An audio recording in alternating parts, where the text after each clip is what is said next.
Pour Adam Smith, le marché libre était libéré des rentiers, c'est-à-dire de ceux qui perçoivent des revenus sans travailler.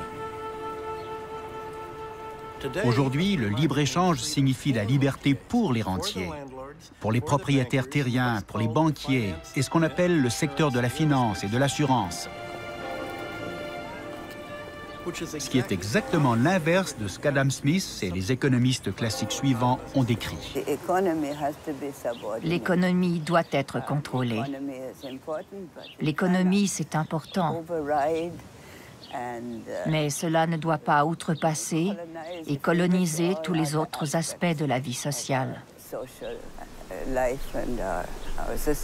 D'abord, la première clé pour l'avenir, c'est simplement qu'il y a plusieurs futurs possibles. C'est-à-dire qu'il n'y a pas de force purement économique qui détermine la dynamique de la répartition des richesses. Il y a une multitude d'histoires possibles dans les différents pays.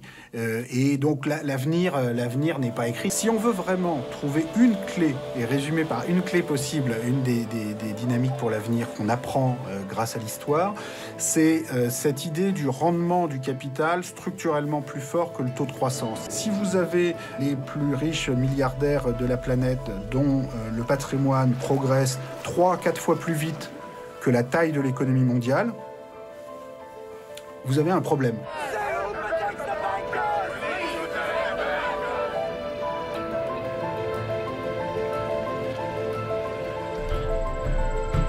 Si on n'utilise pas une forme démocratique et pacifiée de régulation de l'inégalité, alors d'autres formes se mettront en place.